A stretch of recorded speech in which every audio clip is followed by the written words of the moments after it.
Hey, what's up, guys? This is Benny Ricciardi with rotocurve.com, and I'm here with our NBA advice basically for Monday, January 11th. I say advice and not so much picks because we only have a small three-game slate tonight. There's not much to really talk about, but it does give me a chance to kind of give you guys a little bit of, strategy information. I know I got a couple messages already today on Twitter like, this is the worst slate ever. Only three teams, some big blowouts expected. Like, can I even play this slate tonight? And just a lot of negative news. So let me kind of give you guys a rundown of how I'm going to be attacking it and how I think you can attack some of these small slates like this. And it also works if you're somebody who plays like the early only games on a Saturday or the late only games on a weeknight. It's the same situation when you only have a couple games to choose from.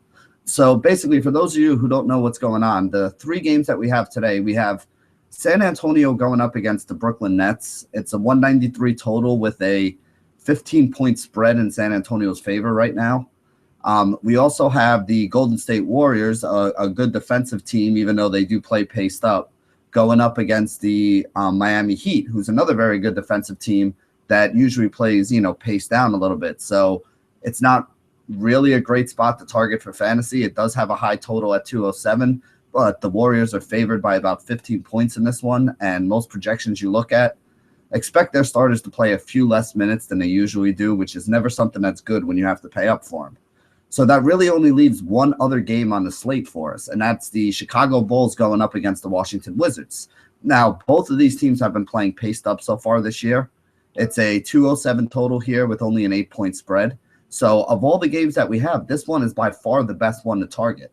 So even if you're playing in cash games tonight, it's obviously always a good idea to get some exposure to different games in cash. This way you're not all in on one.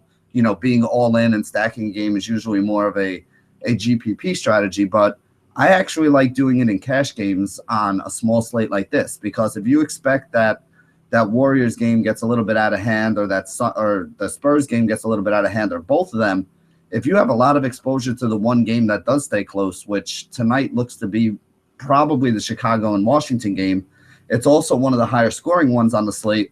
There's going to be a lot of fantasy goodness that comes from this game. So I think it is a good idea to have a lot of exposure or heavy exposure to this game, even if you are playing in cash games. Now, if you're going to play in GPPs, I do think that the way to go about it is to get exposure to either the Spurs or the Warriors, who are the higher scoring teams in those games that could turn into blowouts, hoping that maybe it stays close enough that you do get full run from the starters, or hoping that the starters go absolutely crazy and put up, 90 something or 100 points in three quarters. And the fact that they don't play the fourth quarter really doesn't hurt you all that much.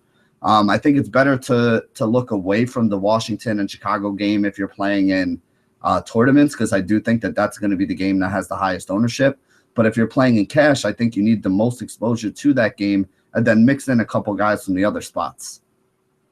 One other thing I wanted to talk about is on a small slate, I don't have a problem playing some of these cheap value guys that you think can get you, 20 to 25 points for like minimum price. A good example of that today for the Spurs is going to be, their big man Boban. Now, I know a couple people have been playing him lately. If you look at his game logs, he never plays more than 20 minutes. But in games that he gets 15 to 20 minutes, he can get you 25 to 30 fantasy points, basically.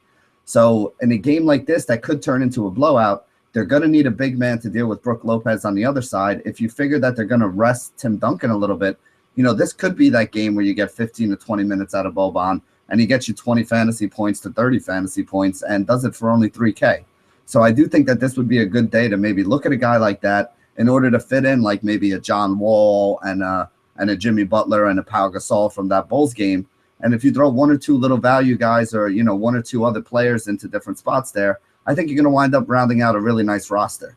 Another thing I wanted to mention in cash games, I think in cash games, the guys I'm going to be looking for as my salary savers are also going to be the guys from that Washington team and that Washington and Chicago game. Mirotic is still pretty cheap. He makes for a good salary saver. Guys like Gary Neal and Garrett Temple. The problem is you got both of them now, so it's not easy to pick out which one, but with their prices both being down around the 4K range, I think they're both going to be in play. And then the only other guy that I would really look at, and I think is probably my favorite salary saver, is going to be Jared Dudley. you don't have very likely not going to have Nene, very likely not going to have Chris Humphrey in this game too. So Jared Dudley's probably going to be that guy that picks up the extra minutes for you. So as you guys can see, I live up in the Northeast and it's getting kind of cold out. My heat, even though it's up to 75, is not really keeping this room all that warm for me. So I went with the sweatshirt and the winter hat today. So that's all I have for you. Like I said, it's a 3-game slate. Wanted to give you guys a little bit of an idea of how I'm going to be playing it, because knowing how to play the slates and what tournaments to enter is, almost as important as making sure you got the right guys in your lineup. Because if you're not playing the slates the right way, or if you're not putting the right type of lineup in the right type of tournament, you're not going to be giving yourself the best chance to make money and to win. So wanted to make sure we kept with the teaching that we try to do here at RotoCurve. And I wanted to give you guys a little bit of an idea of how I'm going to be attacking the slate tonight. So for me, I think you got to go heavy that Chicago and Washington game. Maybe mix in a few of the cheap value plays. If we hear anything about Pop sitting some guys out, maybe that will open up some value that we can look at in that San Antonio team. Other than that, though, I'm not playing a lot of the guys on the Nets. You don't want to play too many guys against San Antonio ever. You also want to be a little weary of playing guys against Miami and Golden State. So the fact that they're going up against each other, I like Dwayne Wade a little bit. I think he'll take some extra shots. But again, if that game gets out of hand, you're probably going to get less minutes from all the starters on both sides. So that's the way that we see it here at rotocurve.com. Thank you guys for joining us. And as always, stay classy, DFS.